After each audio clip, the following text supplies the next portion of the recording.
Jūratė Kazlauskaitė planavo šią kelionę į Aukštaitiją jau kelis mėnesius. Būdama 28 metų, vieniša motina 5-metės mergaitės vardu Gintarė, ji retai turėjo laiko savo. Darbas slauge Kauno miesto ligoninėje reikalavo ilgų ir varginančių pamainų, bet pagaliau ji sugebėjo sutaupyti pakankamai pinigų savaitės atostogoms prie Skaidrių regiono ežerų. Sprendimas palikti Gintarę su motina Aldona nebuvo lengvas. Tai buvo pirmas kartas, kai ji atsiskirs nuo dukros tokiam ilgam laikui nuo gimimo. Bet paskutinių mėnesių stresas pareikalavo savo kainą. Gintarės tėvas išnyko iš jų gyvenimo, kai sužinojo apie nėštumą. Ir nuo to laiko Jūratė viena nešė atsakomybės naštą. Jos darbo kolegos reikalavo, kad jai reikia šios pertraukos.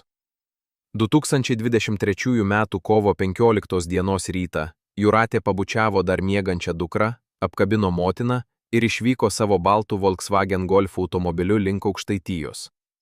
3 valandų kelionė praėjo be problemų. Ji buvo užsakiusi paprastą, bet jaukią svečių namą Palūšės miestelyje, planuodama aplankyti pagrindines turistinės vietas, Galvės ežerą, Ladakalio pažintinį taką ir plaukioti Ūlos upėje. Pirmosios 2 dienos buvo būtent tai, ko jai reikėjo. Jūratė fotografavo kiekvieną akimirką, nuolat siųsdama žinutes motinai ir vaizdo išrašus Gintariai. Nuotraukose ji atrodė šypsanti, atsipalaidavusi, su plaštakančiais rusvais plaukais, vėjyje ir akimis, kurios spindėjo taip, kaip nebuvo atsitikę jau seniai. Pirmadienį aplankė Galvės ežerą, žavėdamasi vandens skaidrumu ir gausiu gyvūnų gyvenimu. Antradienį tyrinėjo Ladakalio pažintinį taką, būdama sužavėta senovinių pušų ir miško ramybės.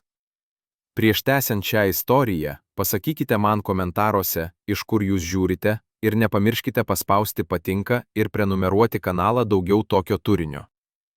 Trečiadienį kovo 17 dieną Jūratė pabudo susidomėjusi tuo, kas turėjo būti jos kelionės kulminacija – plaukimas Ūlos upe.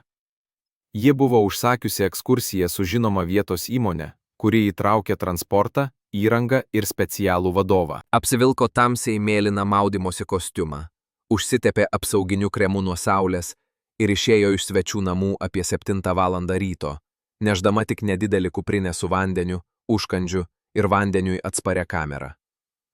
Turistinis gidas Vytautas Petrauskas, 42 metų, dirbo regione daugiau nei 15 metų.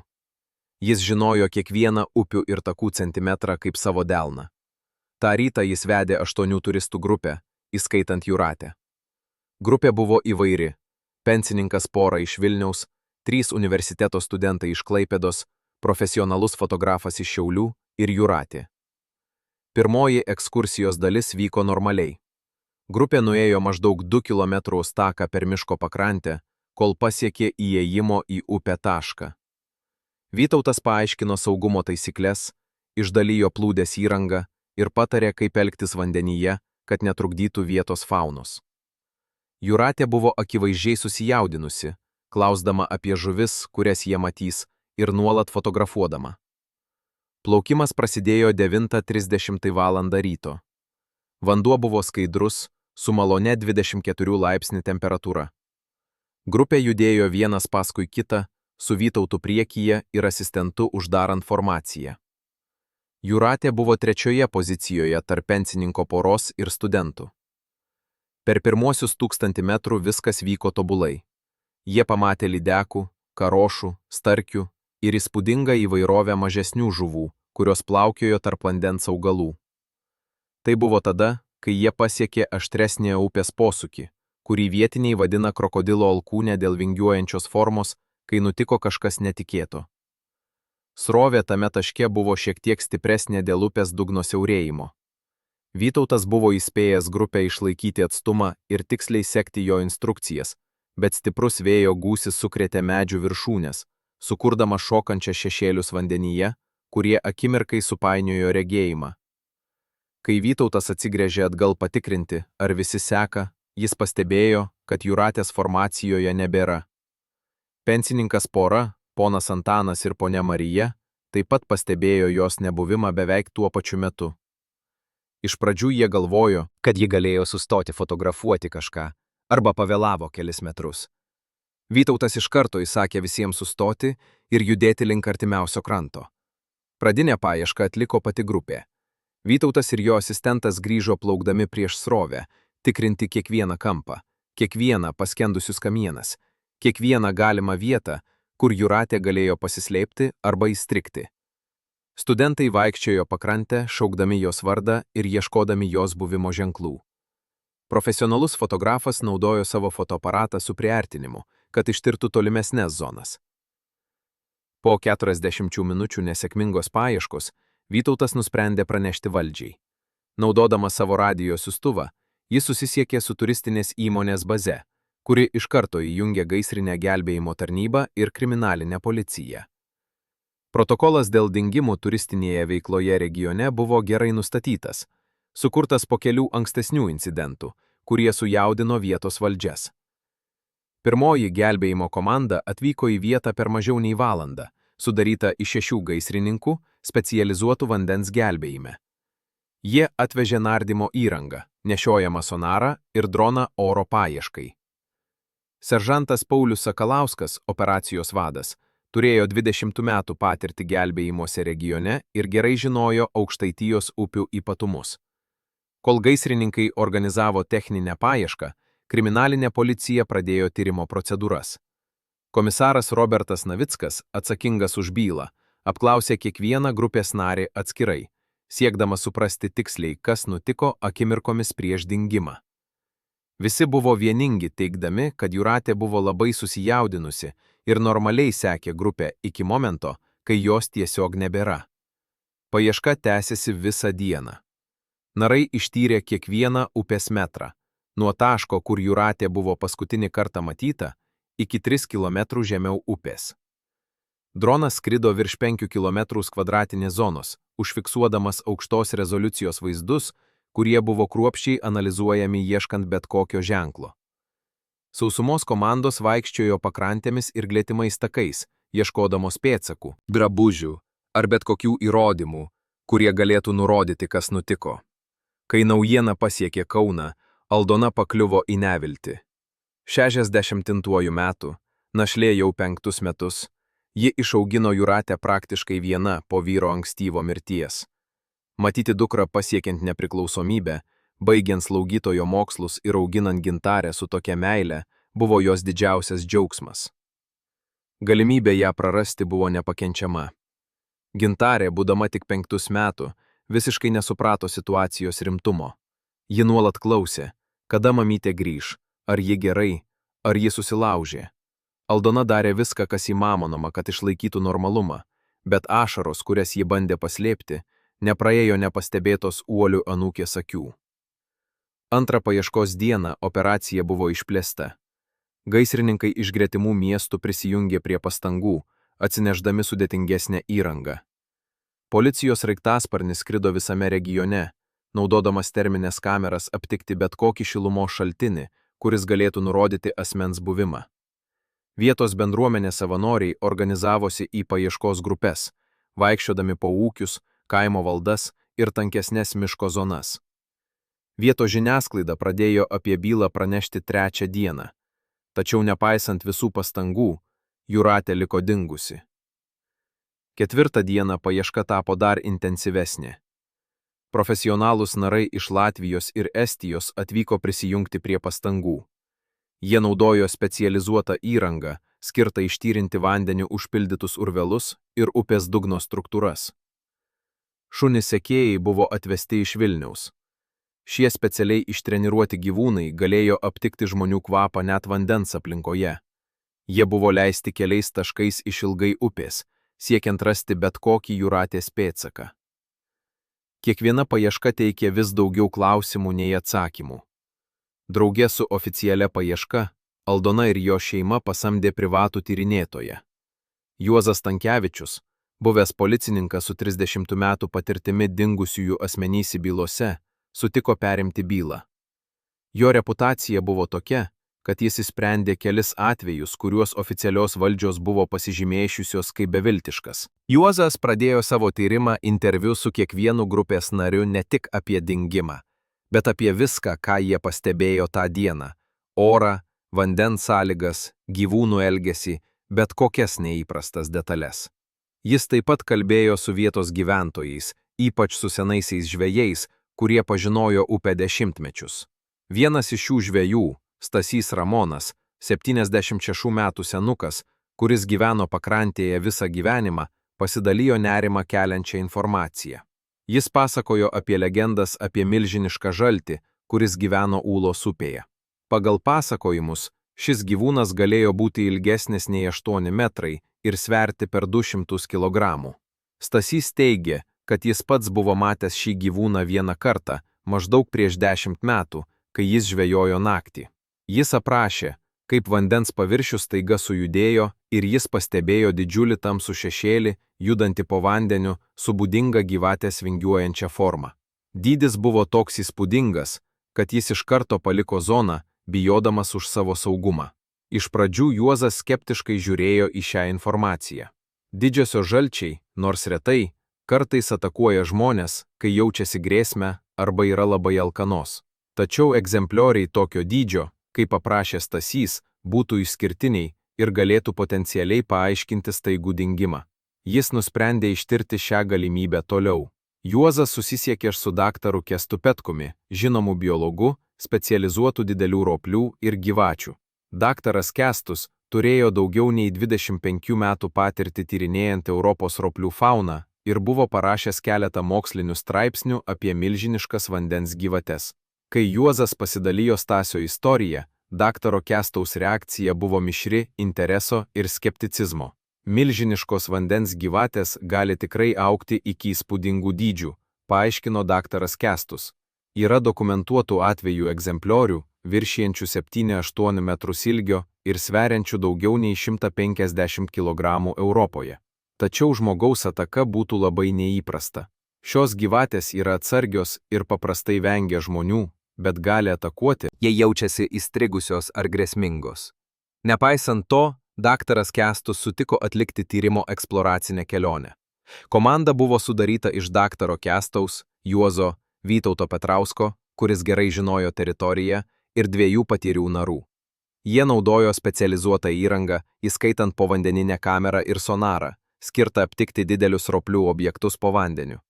Paieška prasidėjo Krokodilo alkūnėje, kur jūratė buvo paskutinį kartą matyta. Narai tyrinėjo urvelus ir vandens augmenyną, ieškodami bet kokių neįprastų ženklų. Tai buvo 3 nardymo valanda, kai kas nors išskirtinio buvo rasta. Sonare atsirado didžiulis ir ilgas objektas maždaug 12 metrų gylyje po kamenu, kuris kirtosi per upės dugną. Narai atsargiai artinosi, nešini povandeninėmis kameromis. Tai, ką jie rado, buvo ir stebėtina, ir siaubinga. Ten buvo milžiniška vandens gyvatė, didžiausia, kurią daktaras Kęstus buvo kada nors matęs ar girdėjęs. Gyvūnas atrodė 8 metrų ilgio, su storu, raumeningu kūnu ir būdinga gyvatės galva. Ji buvo prisiglaudusi po medžio kamienų sankaupą, beveik visiškai sustingusi, gyvatės tipiškas elgesys po valgymo. Narai bandė artintis labiau, bet gyvūnas pastebėjo jų buvimą ir greitai judėjo gilyn į upę, vingiuodamasi su būdingu gyvatės judesiu, dingdamas tamsesnėse zonose. Tačiau tai, ką jie matė, buvo pakankamai, kad patvirtintų, kad regione gyveno išskirtinai didelė vandens gyvatė. Grįžę į paviršių, komanda diskutavo apie tai, ką tai reiškia jūratės dingimui. Daktaras Kęstus paaiškino, kad gyvatė tokio dydžio galėtų teoriškai suvynioti ir susmaugti žmogų, ypač netikėtumo atveju. Šios gyvatės yra galingos spaudėjos ir gali užmušti grobį per kelias minutes. Tai yra labai reta situacija, pasakė daktaras Kęstus, bet neįmanoma. Jei jūratė atsidūrė atskirai nuo grupės ir priartėjo prie gyvūno poilsio vietos, instinktyvus gynybos arba medžioklės atsakas galėjo paskatinti ataką. Staigus pavieniui plaukiančio asmens dingimas visiškai atitiktų šią teoriją. Po to gyvatė galėjo praryti auką. Ši informacija buvo nedelsdami perduota valdžiai.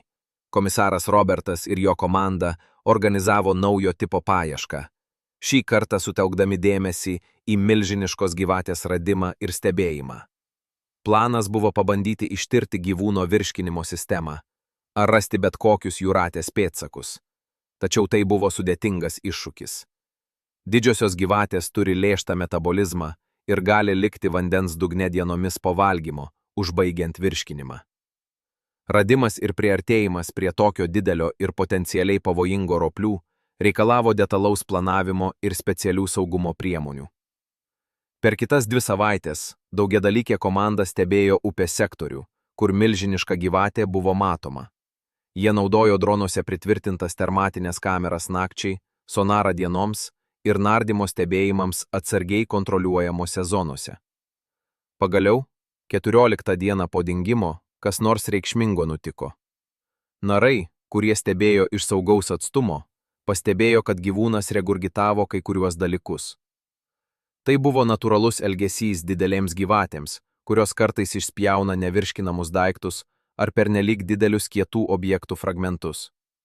Tuščiuose dalykuose, atsargiai surinktuose naudojant specialią įrangą, buvo rasta keletas daiktų, kurie nuviliojo komandą ir sugriovė jūratės šeimą. Buvo vandens atsparia kamera, kurią jūratė nešėsi tą dieną.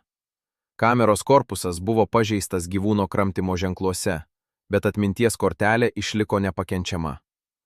Taip pat buvo rasti sidabrinės grandinės likučiai, ant kurių jūratė nešėjo medalioną su gintarės nuotrauka, dalis plaukimo kostiumu, kurį ji nešėjo, ir didžiausia iš visos, dalis plūdės įrangos, kurią ji naudojo plaukimui. Analizė nepaliko jokių abejonių. Daiktai neabejotinai priklausė jūratei ir buvo pažymėti organinių medžiagą, kuri patvirtino, kad jie buvo viduje gyvūno virškinimo sistema. Genetiniai testai, atlikti organinėje medžiagoje, patvirtino atitikimą su jūratės DNR iš mėginių, paimtų jos svečių namuose. Aldana buvo pranešta apie radinį. Žinios buvo devastuojančios, bet taip pat teikė tam tikrą užbaigimą. Bent jau dabar ji žinojo, kas atsitiko su jos dukrimi, net jei realybė buvo siaubinga. Galimybė turėti bent dalį jūratės daiktų grąžintą taip pat teikė tam tikrą paguodą. Atminties kortelė iš kameros buvo nuimta ir duomenys atstatyti. Nuotraukos ir vaizdo įrašai buvo paskutinis jūratės įrašas. Jos džiaugsmas tyrinėjant upę, vaizdai žuvų ir vandens augmenų, savęs nuotraukos, šypsančia ir laiminga. Paskutinė nuotrauka buvo užfiksuota tik kelias minutės prieš dingimą, rodanti upės posūkį prieš krokodilo alkūnę. Oficialiai byla buvo uždaryta kaip traginė nelaimė, įtraukianti žmonių ir laukinės gamtos susidūrimą. Komisaras Robertas paskelbė spaudos konferenciją, kurioje paaiškino išvadas ir išreiškė gilią užuojautą šeimai. Tai yra nepaprastos tragedijos atvejis, jis pasakė. Jūratė Kazlauskaitė buvo jauna, energinga moteris, mėgaujančiasi gamta ir jos grožiu. Nelemta aplinkybių kombinacija vedė į šį tragiško incidento. Mes turime gerbti laukinę gamtą galę ir niekada nepamesti budrumo net saugiausiose regiono zonose. Milžiniškos gyvatės radimas turėjo svarbių pasekmių vietinės turizmo pramoniai. Tai sukėlė intensyves diskusijas apie saugumo priemonės vandens turizmo veiklose. Turistinės įmonės pradėjo peržiūrėti savo protokolus, pridedant naujus saugumo reikalavimus. Viena pagrindinių priemonių buvo privalomas išsamesnių saugumo instruktažų įdiegimas prieš vandens veiklas, aiškiai pabrėžiant potencialius pavojus net retais atvejais. Turistai dabar turėjo pasirašyti išsamesnius rizikos priėmimo dokumentus, aiškiai nurodančius, kad laukinių roplių ataka, nors labai reta, buvo galima rizika. Taip pat buvo įdiegtos naujosios stebėjimo sistemos pačiuose populiariausiose turistų zonose. Sonaras įmonės buvo sumontuotos strateginiuose taškuose, nuolat stebinčios didelių roplių buvimą. Kai didelį objektą buvo aptiktas tam tikrose zonose, turistinė veikla buvo laikinai sustabdyta. Daktaras Kęstus Petkus pradėjo išsamų mokslinį tyrimą apie milžinišką vandens gyvatę.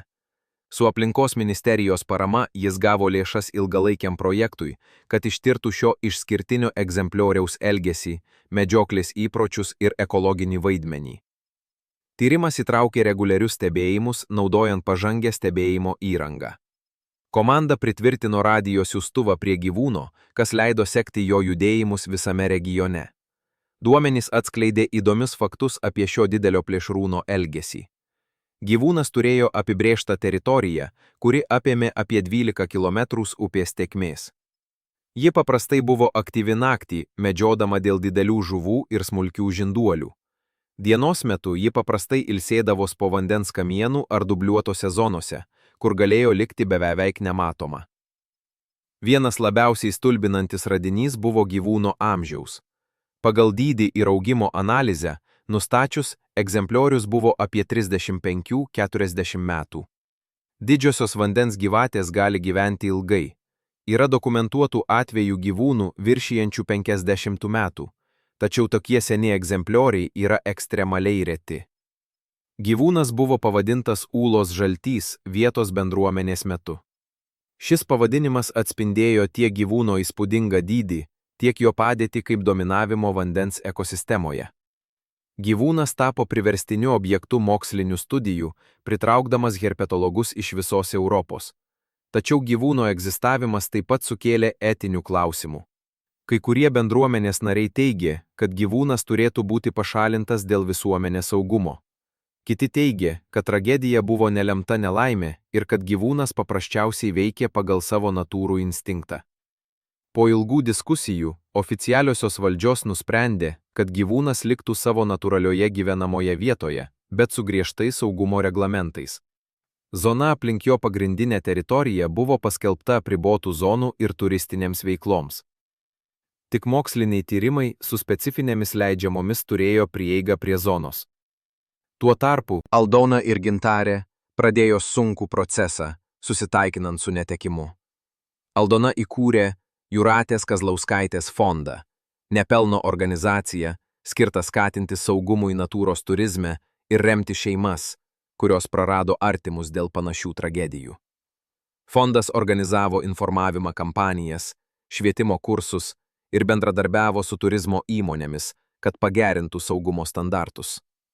Taip pat teikė psichologinę paramą ir finansinę pagalbą šeimoms, patiriančioms panašias tragedijas.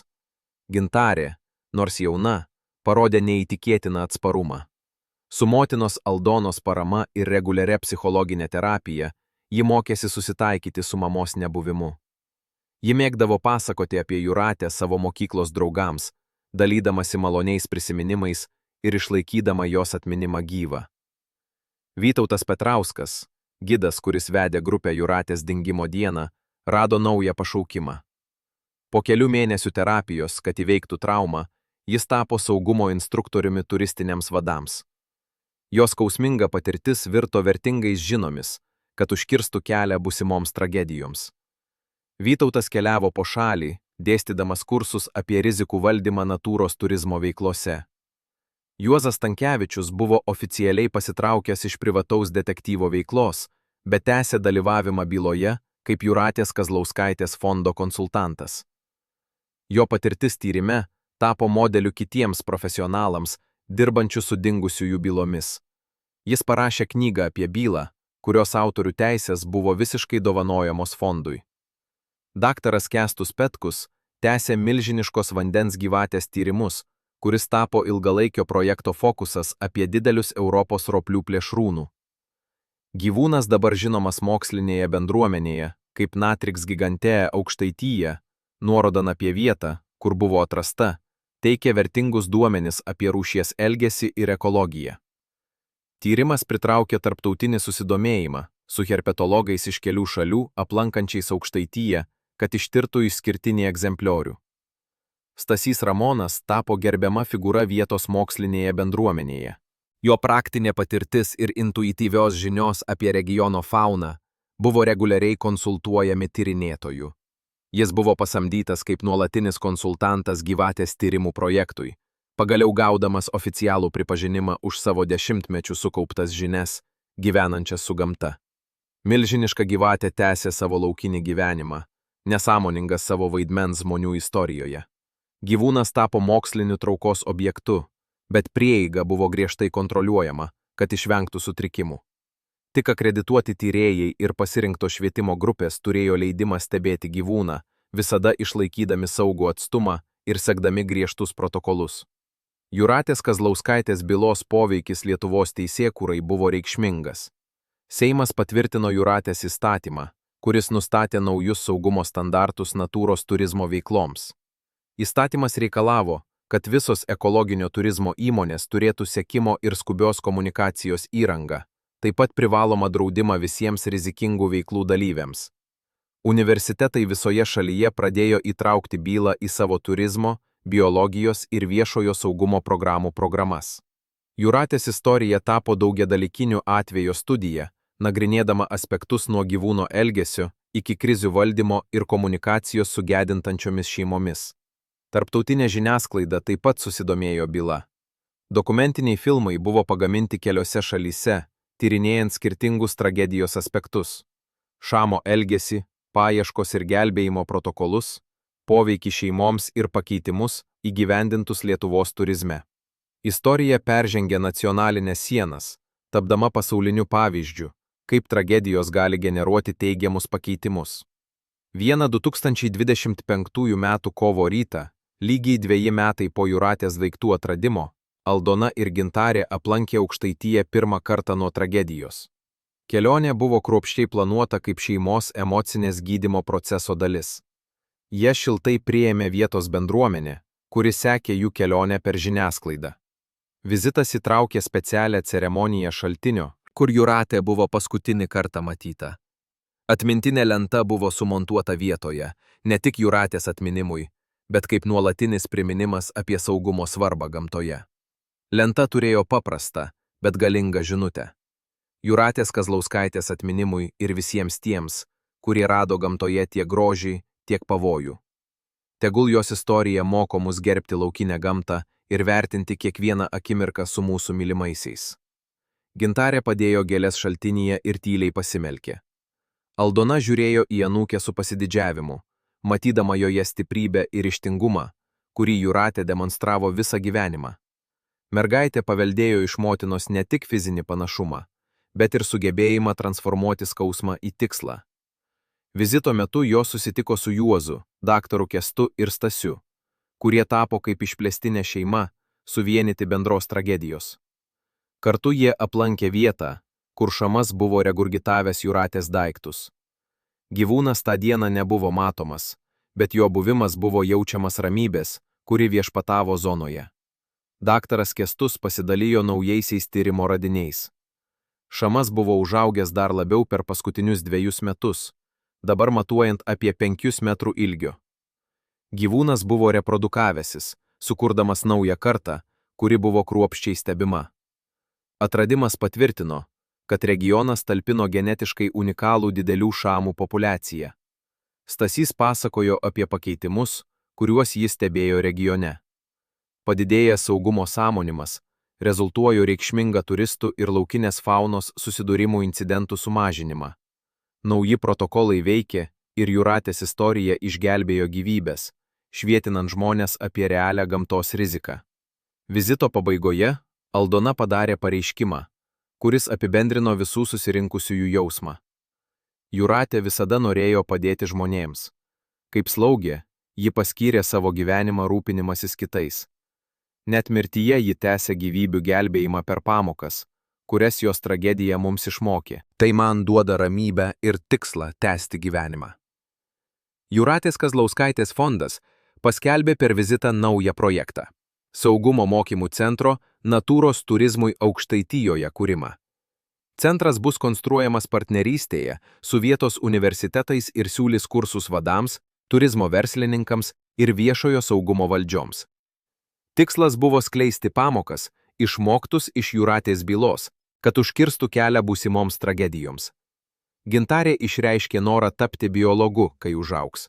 Įkvėpta istorijų, kurias ji girdėjo apie šamo tyrimą. Ji norėjo geriau suprasti gyvūnus, kurie sutiko jos motiną ne su baime ar pykčiu, bet su moksliniu smalsumu ir gamtos gerbimu. Daktaras Kestus pažadėjo lydėti jos akademinę raidą ir pasiūlyti vadovavimą, kai ateis laikas. Grįžtant į Kauną, Aldona ir Gintarė nešėsi su savimi užbaigimo jausmą, kurį buvo sunku pasiekti. Matyti vietą, kur Jūratė praleido paskutines akimirkas, pažinti žmonės, kurie paskyrė tiek pastangų ją rasti, ir suprasti, kaip jos mirtis generavo teigiamus pakeitimus, atnešė kitokią ramybę. Jūratės Kazlauskaitės istorija tapo didesnė nei individuali tragedija. Ji reprezentavo žmogaus gyvenimo trapumą prieš laukinę gamtą, bet taip pat žmogaus gebėjimą transformuoti netekimą į mokymąsi, skausmą į tikslą ir tragediją į teigiamus pakeitimus. Jos atmintis tęs gyvybę ne tik jo šeimos širdise, bet gyvybės, kurios bus išgelbėtos per saugumo priemonės, įgyvendintas jos garbei. Milžiniškas Aukštaitijos šamas tęsė savo laukinį gyvenimą, nesąmoningas savo vaidmens žmonių istorijoje. Jam susitikimas su Jūrate buvo tiesiog dar vienas momentas ilgame plėšrūno gyvenime. Bet žmonijai šis mirtinas susitikimas tapo vertinga pamoka apie gerbimą, atsargumą ir svarbą niekada nepervardinti laukinės gamtos galios.